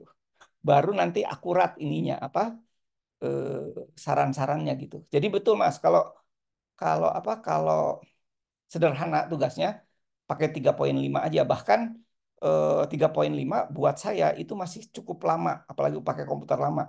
Untuk pekerjaan-pekerjaan yang sangat sederhana, saya pakai justru DaVinci 03 di bawah GPT 3,5. Artinya GPT 2.0 bahkan 3.0. Tapi itu balik ya, akurasinya rendah, tapi mungkin kita ngejar speed, kecepatan gitu ya. Kecepatan dari processingnya gitu. Benar, benar, benar banget. Dan kalau buat saya sekarang udah mulai terasa ChatGPT agak mahal. Kenapa tadi saya sudah mulai melirik ke Pro Gemini gitu ya. Nah, bahkan ini Meta sudah keluar yang punyanya Facebook dan dia klaim akurasinya tinggi. Cuma ketika saya apply ternyata maaf orang Indonesia belum disetujui untuk menggunakan Meta. Itu Masih dan restricted. ya, satu lagi yang kabar baik Mistral. Mistral itu pengembang OpenAI juga. Nah, cuma kalau pakai Mistral ini hardware kita harus gede. Kalau memori kita hanya 64 GB itu ditanya sekarang dia baru jawab 15 menit ya. Tapi kalau kita pakai prosesing dia dia nggak bisa pakai central processing unit ya. Dia udah pakai namanya GPU. Tapi bukan minyak gosok itu. GPU-nya namanya graphical processing unit. Itu dia minta sekitar 64 giga ke atas. Ya, jadi harus udah A100 ke atas. Kalau pakai T4 kadang-kadang agak lama dikit. Nah, jadi benar benar penanya. Di samping software, ya Mbak Uga, hardware kita harus mumpunin. Kadang-kadang gini, kita masuk ke perusahaan, udah pengen pakai yang canggih, tapi kita lihat, aduh ini Pentiumnya masih Pentium 5 gitu. Ya. Terus pakai Pentium 7 juga generasinya generasi awal. Jadi ketika saya install PyTorch misalnya, itu nggak kuat gitu ya, lama gitu. Ya. Jadi teman-teman harus nimbangin antara hardware, mungkin juga kita pakai cloud, juga software. Gitu. Itu mungkin aja. Oke, jadi harus perhatiin juga hardware atau softwarenya kalau mau upgrade ini ya sistem gitu ya. Betul, Tapi kalau untuk saat ini mau pakai yang gratisan boleh banget, tapi kalau udah ngerasa butuh silahkan di upgrade betul, ya. betul.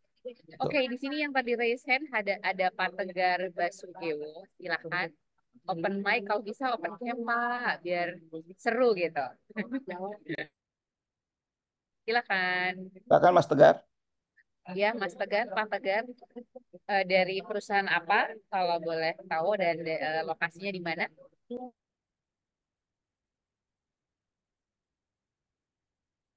Silakan open mic, open cam boleh banget. Nampaknya belum merespon ya, Ya, Bapak belum Tegar. respon. Mungkin yang lain tadi, Mbak ada 3 ya, Mbak Ocha ya. Ada dua nampaknya ya, Oh 2 sebentar. tadi ada, aku sempat lihat 3.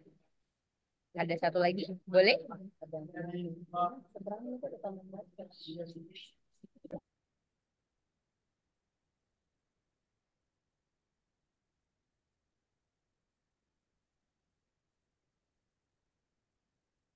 Dengan Ibu Bella ya. silakan. Ya, Bu selamat Bella sore juga Ibu nanya Bella. di chat. Nah, sekarang langsung tanya sama ahlinya. Silakan Ibu Bella. Silakan, open mic, open cam.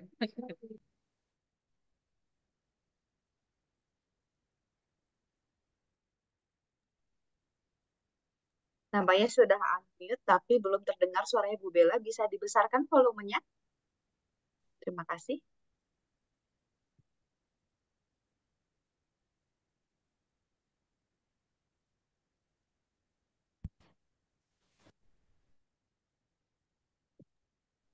Saya belum.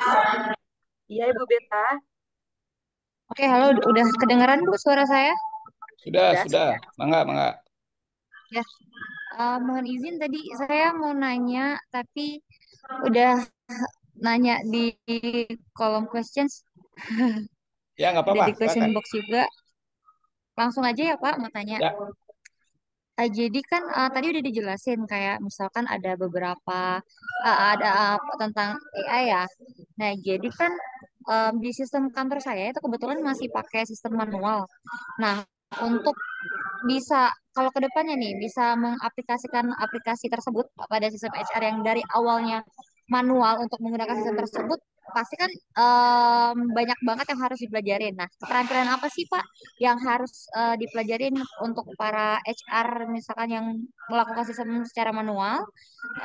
Jadi keterampilan khusus apa yang harus dipelajari atau bisa dilakukan dengan sistem learning by doing? Jadi kayak mengikuti saja apa misalkan dari aplikasi tersebut sistemnya begitu pertanyaan saya mungkin bisa dimengerti atau tidak ya bisa. Mangga. mungkin itu ya Ya, baik. ya itu Makasih Pak Mbak Bella. mungkin terima kasih Pak atas kesempatannya semoga bisa menjawab pertanyaan saya dengan pertanyaan saya tadi.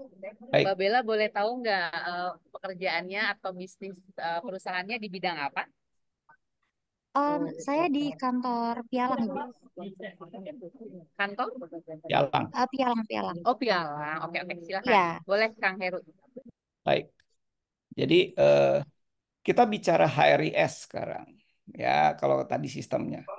HRIS itu bisa dilakukan manual jelas, bisa. Gitu ya. Nah, dari manual ini kemana biasanya bergeraknya? Ke otomatisasi dulu, Mbak, biasanya. Jadi sistem apa ya? Kehadirannya otomatis gitu ya, mau cuti otomatis gitu ya, itu otomatis ya.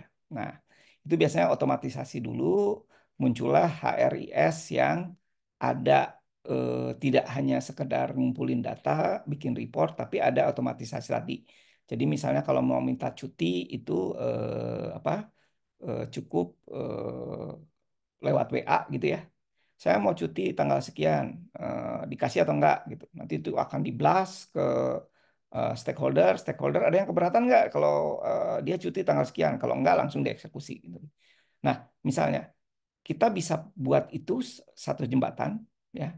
Atau ada klien saya bilang, oke dari manual kita mau bikin langsung ke Gen AI gitu ya. Nah, ke generatif AI. Itu juga sangat mungkin. Jadi saya kepikiran gini.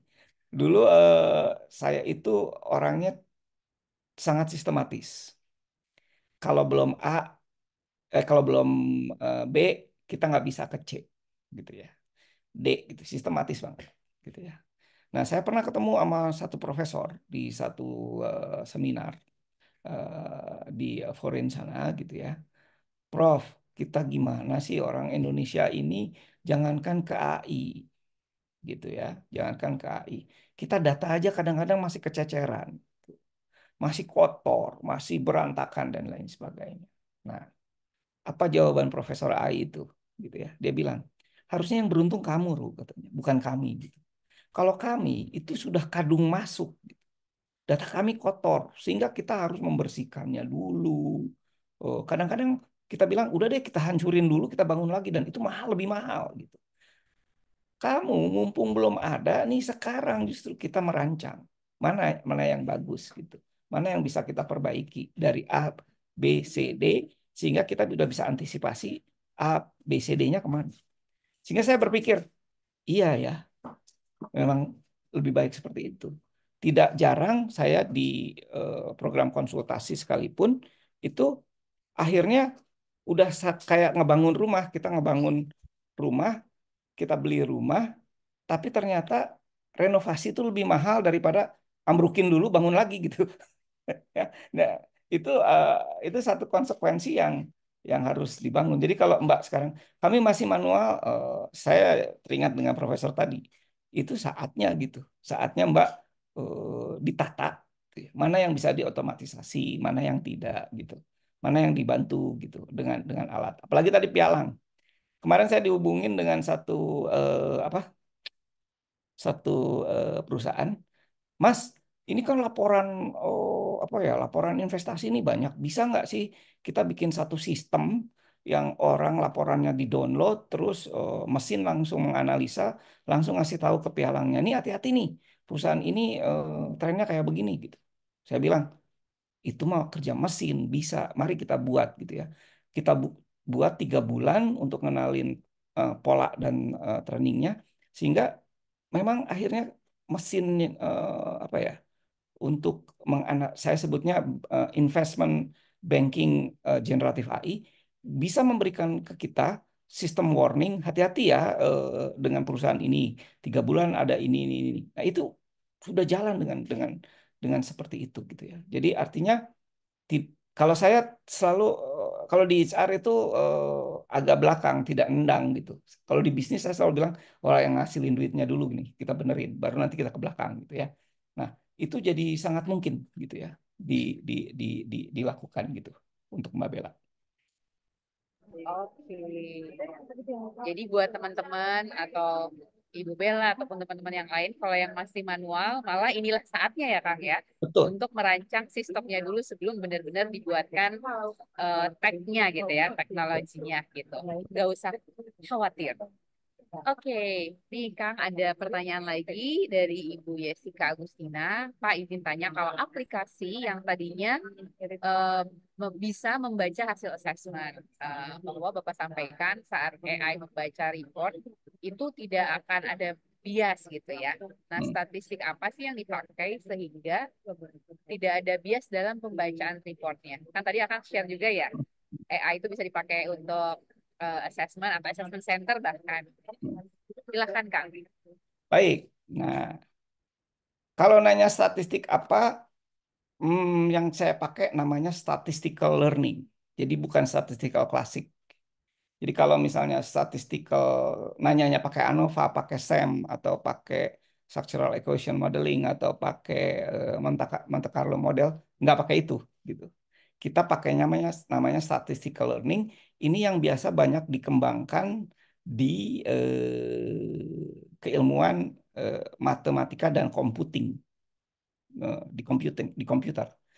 Jadi kalau kita bicaranya aplikasinya, kita develop sendiri, Mbak. Jadi pakai Python. Jadi nggak bukan aplikasi yang udah jadi gitu. Jadi kita memang harus nguasain NLP, ya. Tapi bukan NLP yang pakai hipnotis itu gitu ya.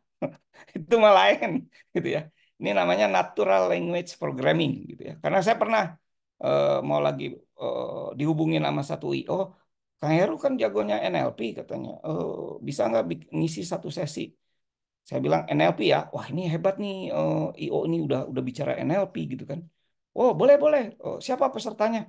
Dilihat ke orang HR ini. Ini benar Mbak bisa ngertiin materi saya. Iya, NLP itu yang ada apa hipnoterapi dan lain sebagainya. Wah, itu masalah orang saya nggak ngerti itu mas, saya bilang. Nah, natural language processing itu adalah bagaimana data teks itu di-embedded menjadi suatu vektor matriks di dalam hitungan matematik sehingga dia punya meaning tertentu gitu. Semantiknya, psikolinguistiknya itu masuk di sana gitu. Sehingga kenapa dia tidak ada bias? Jangan samakan membuat report Gen AI dengan otomatisasi. Jadi kalau misalnya ada hasil tes yang sama, mirip, kalau dengan rule base, maka laporannya akan sama. Oke. Tapi kalau Gen AI, ya, sedikit berbeda saja. Oh, itu udah jauh tuh. Bahkan kita bisa create misalnya, buatkan analisa A dari data A, konteksnya A ya, tapi pakai psikodinamikanya, teorinya Freud gitu. Nah, dia akan buatkan di Freud. Dalam kesempatan lain dengan data yang sama, tolong buatkan dengan perspektifnya Jung yang masih analitik gitu ya, psikoanalitik. Tapi di satu lain, saya mau pakai teorinya Rogers, psikodinamiknya. Dia akan buatin, Mbak. Dan itu pasti beda gitu ininya Pak laporannya. Nah, itu kalau di apa kita tanyain, ini statistiknya pakai apa? Itu susah saya jawabnya gitu. Ya itu nggak pakai statistik yang tadi pakai SEM dan lain sebagainya. Bahkan yang terakhir ini yang agak mengerikan risetnya. Misalnya contoh ya, Mbak Uga punya artikel 10, pernah menulis 10 artikel, diberikan ke saya. Nah, mesin saya latih, tolong kenalin gaya bahasa Mbak Uga. Nah, ketika dia dikasih 10 tulisan, dia sudah bisa membaca gaya tulisannya Mbak Uga. Sekarang ada tulisan tadi, Mas Wid. Mas Wid kasih tulisan dia. Nah, saya bisa memerintahkan Gen AI, tolong ubah tulisannya Mas Wid dengan gayanya Mbak Uga. Kebayang nggak? Artinya apa? Ini udah bukan algoritma matematik integral atau diferensial gitu. Dia sudah meniru, dia sudah menggunakan yang namanya algoritmanya neural network, jaringan saraf tiruan yang meniru cara kerja apa otak kita. Ada input, ada output, nanti di dalamnya ada sistem neuron yang dikasih bobot dan lain sebagainya. Itu sangat rumit gitu. Saya belajar itu, tetapi ternyata terakhir-terakhir juga pakai software gitu, pakai Python untuk ngitung neural networknya. Jadi nggak usah sih sampai detail. Jadi kita ngerti pakai neural network, kita ngerti pakai OpenAI gitu. Yang kita butuhkan adalah outputnya, kemudian kita bisa memvalidasi agar tadi kalau Mbak bilang tidak biasa, tapi dia bisa halusinasi. Nah, kan lebih parah. Halusinasi itu gini, setiap yang kita tanyakan, dia akan hitung secara model matematik. Sehingga sesuatu yang kita tanyakan sebetulnya tidak ada jawaban, dia jawab gitu. Ya kan itu halusinasi berarti ya. Benar ya kalau di psikologi mah gitu. Jadi tiba-tiba nggak ada jawabannya dia jawab gitu kan. Itu halusinasi gitu. Nah, jadi bias mungkin dieliminasi oleh AI, tapi yang harus kita apa ya kita eliminir adalah halusinasi. Di halusinasi ini ada banyak teknik untuk menguranginya, menggunakan yang namanya retrieval augmented generation. Itu artinya kita kasih info dulu, kasih konteks mesinnya supaya dia kenal.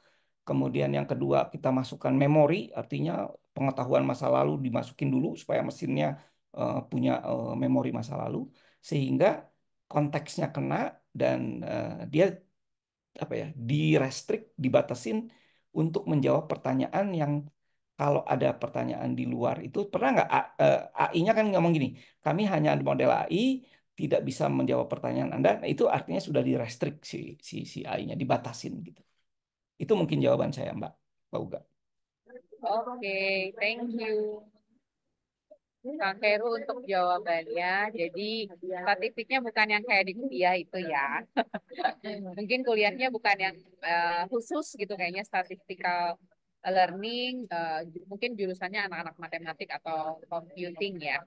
Jadi kayaknya kalau yang kayak kita-kita di HR kan biasanya backgroundnya psikologi, manajemen, hukum, TI gitu ya. Mungkin di TI ada, tapi kayak secara spesifik Ya, betul. matematika computing gitu ya. Ya. Oke, Akang, ini kayaknya pertanyaan terakhir yang ada di kolom Baik. chat. Kalau teman-teman masih mau bertanya, boleh di raise hand aja ya, karena bentar lagi kayaknya waktu sudah mau habis, tapi masih masih ada kok. Ini dari Ya. Alhamda Yusali. Saya awam dengan AI. Bagaimana cara saya agar bisa menggunakan AI sebagai individu di pekerjaan saya? Mulai dari mana? Ya, eh, pertama beli komputer dulu gitu ya. Beli komputer. Udah pasti ya itu mah. Iya iya tuh kalau kalau kalau pakai handphone boleh lah, pakai handphone. Terus mulai mendownload yang gampang dulu, OpenAI, gitu ya, OpenAI atau ChatGPT. Di situ Anda mulai eksplorasi ini ChatGPT kayak apa. Kita mulai tanya-tanya ke dia, gitu ya, tanya-tanya. Ini ternyata ngebantu gitu. Misalnya ada persoalan apa gitu ya? Ada persoalan saya mau mau meng-hire orang dengan latar belakang seperti ini. Dia bisa bisa bisa jawab pertanyaan kita nggak? Jadi karena sekarang sudah mudah banget ya, sama dengan belajar bahasa itu lewat YouTube gitu. Itu kan anak saya yang kecil sekarang bahasanya sudah multi language gitu. Ya. Karena apa? Karena ya nontonnya ya kayak begitu gitu. Ya, cuma perlu di jam supaya jangan obesity aja gitu di depan TV juga jelek terus-terusan ya gitu ya. Jadi di OpenAI ini banyak yang kita bisa tanyakan, terutama OpenAI ya. Nanti begitu OpenAI udah bisa, kita baru mengenal, oh OpenAI itu outputnya apa ya? Keluarannya itu sangat dipengaruhi oleh prompt, pertanyaan. Mulai kita tertrigger bagaimana menyusun pertanyaan yang baik. Nah, ambil kursus bagaimana teknik prompting. Nah, karena gini, AI itu sangat tergantung teknik promptingnya. Kalau pertanyaan kita bagus, jawabannya akan bagus. Tapi begitu teknik prompting kita buruk, jawabannya akan buruk juga, gitu ya. Nah, dari teknik prompting, nah kita udah jago benar gitu ya. Bayangkan aja bisa begini kok nih. Ini saya kasih aja nih. Contoh ya, chat OpenAI. Teman-teman ada yang mau nanya apa gitu biar dibantuin di chat Saya mau buka ini OpenAI-nya aja. Akang. Eh, ya, coba. Sorry. Ini saya masih share nggak ya? Belum ya? Belum Kang, belum. Oke, saya share dulu. Ya, misalnya. Kalau di HR gitu, coba buatkan tulisan mengenai halo effect dalam penilaian kinerja. Kalau Nah, gini efek ya, Kang kurang E-nya nggak kayaknya. apa-apa. Saya justru mau ngasih Oh, tahu oke. Oh, bahwasanya sengaja ya. jago, jago, Oke, dia oke. jago Sip. banget di ini penilaian kinerja, ya, dengan menggunakan perspektifnya Michael Foucault,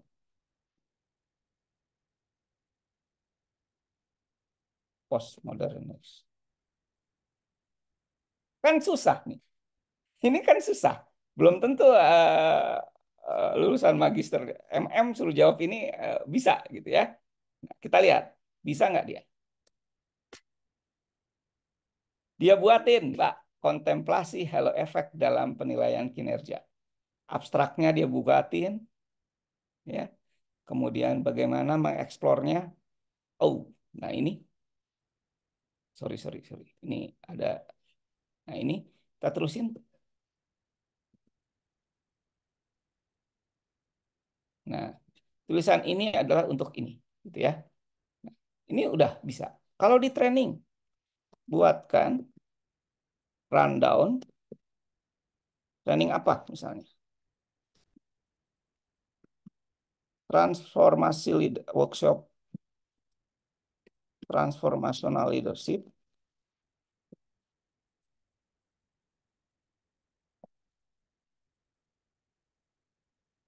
selama 2 hari.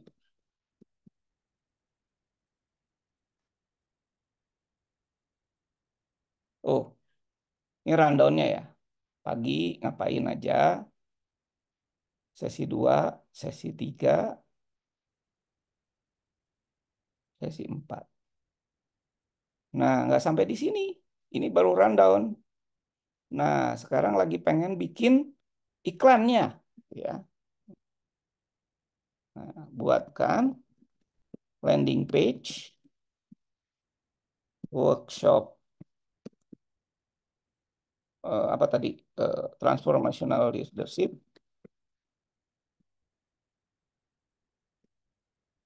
2 hari, pakai gaya bahasa anak Jaksel. Kita lihat. Nah, bahasanya lihat ya.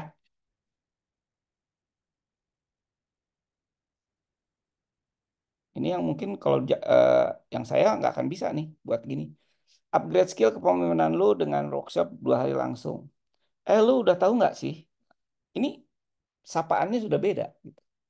Ya, artinya apa? Teknik prompting untuk bertanya itu menjadi penting di apa di belakang ChatGPT ini. Saya kebetulan pakai 3,5. Kalau pakai 4.0 dia akan lebih presisi lagi gitu.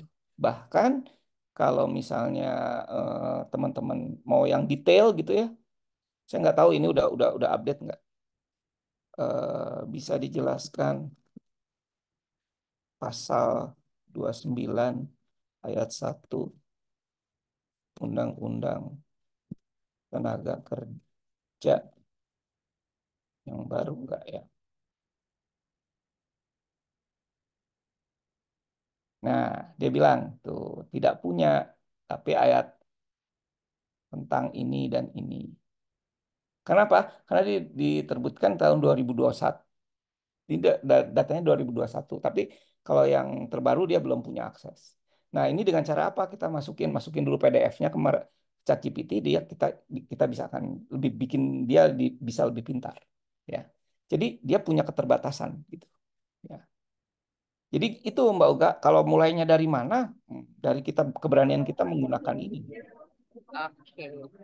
Thank you, Akang udah langsung menunjukkan cara nulisnya. Saya juga beberapa kali pakai ChatGPT. Semakin spesifik akan semakin bantu kita untuk mempermudah yang lagi Bapak Ibu cari gitu ya.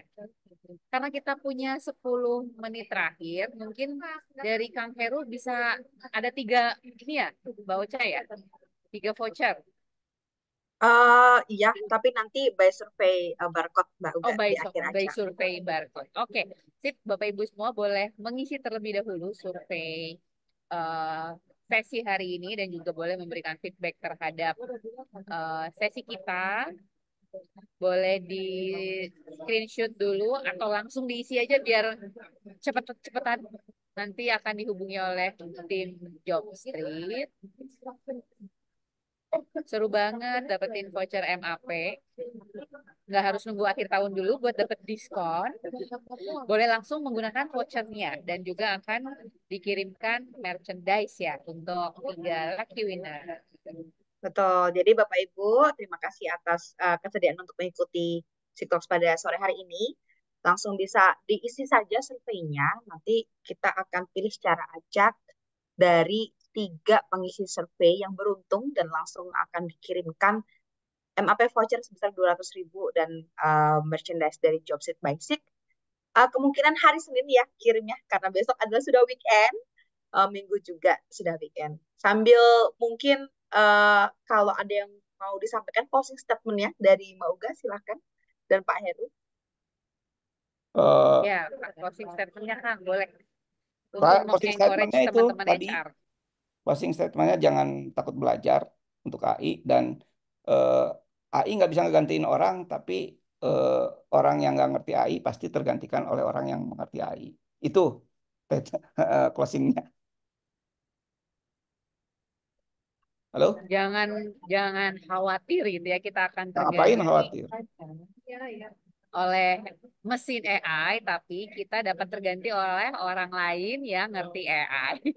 Ya, Oke, thank you Kang Heru untuk sharing sessionnya.